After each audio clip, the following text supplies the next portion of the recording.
is 7 o'clock. This is Bob Steele. In the land of the free. Good evening, this is Dick Bertel. Gail King, Eyewitness News. Good evening, I'm Denise DeSenza. I'm Dennis House. Thanks for joining us. This week's Flashback is a look back at the past 60 years of WFSB. This week, the station turned the big 6-0. It's hard to believe, isn't it? Look back at the beginning on September 21st, 1957. September 23rd, 1957. People have been waiting for days for the test pattern to go away. And from the moment the first grainy images appeared, it was obvious something special was happening. WTIC-TV, Channel 3, Hartford, Connecticut. For 10 years, the Travelers Insurance Company, owners of the most powerful radio station in Connecticut, had tried to expand into the hot new medium, television. And the station they wanted was Channel 3. WTIC-TV was the most powerful station in the state, allowing many people to get their first glimpse of this technological marvel, TV.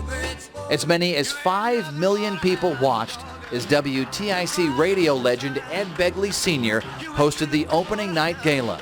Governor Abraham Ribicoff and other dignitaries were there, but it was WTIC radio personality Bob Steele who stole the show. I want to show you all about it on a film that we have ready for you now.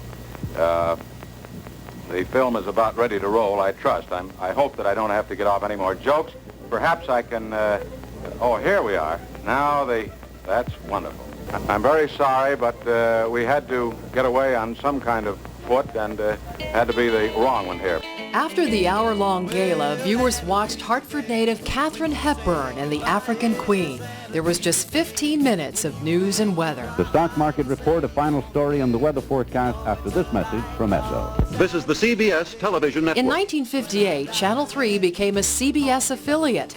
Now programs like The Honeymooners, Harry Mason, and Gunsmoke were enjoyed all across the state.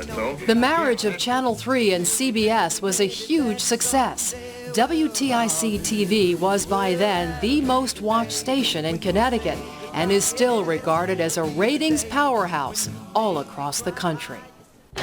Channel 3 soon outgrew its home in the Travelers Tower and built state-of-the-art studios right across the street. Broadcast House opened on Constitution Plaza in 1961.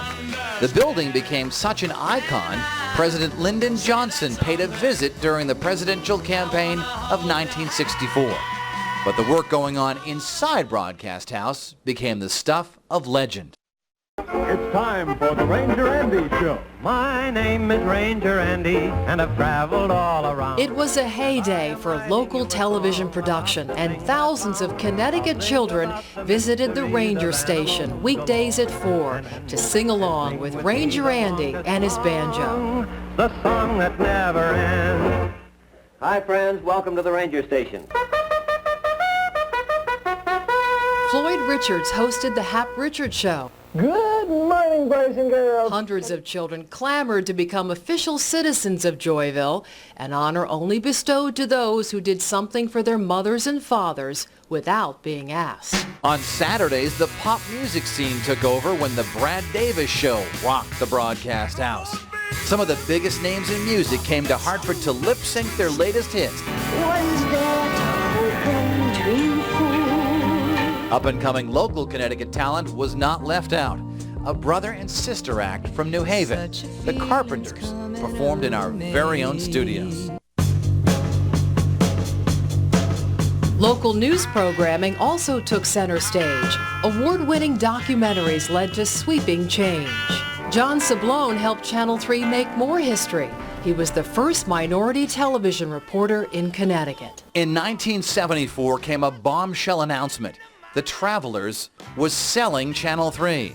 The company, which started two of the most successful media outlets in Connecticut history, was getting out of the business. It was sold to the Washington Post Company. It was the height of the Watergate investigation. The Washington Post was the best-known news organization in the country. The new call letters? WFSB. WFSB was named for a lawyer for the Washington Post named Frederick S. Beebe, who played a big role in buying the station and also played a big role in such things as the Pentagon Papers.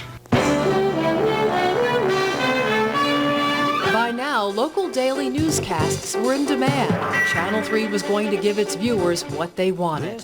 Local news coverage was yielding big ratings, and Connecticut overwhelmingly turned to Channel 3 when the big stories happened. And that Windsor Locks tornado, man, that was a dilly. An F5 tornado, as strong as they come. I remember seeing residential lots, the property swept clean, completely clear, nothing but an empty basement. To Governor Ella Grasso and the blizzard of '78. And she was the first governor to go down to the Armory and be there night and day through the first several days. And she went out in a helicopter. We went with her, and there, stomped in the snow, it said, "Ella, help." And it really sort of epitomized that sense that suddenly she had become the beloved governor. Raindrops are falling on my head. Weather technology also changed. From the hand-drawn maps of Connecticut's first female TV meteorologist, Barbara Allen, to the dawn of local color Doppler, and today's high-tech tools. Want to see the power of Channel 3's early warning pinpoint Doppler? Show it to us, Check please. this out. Channel 3 was way ahead of the curve the whole way.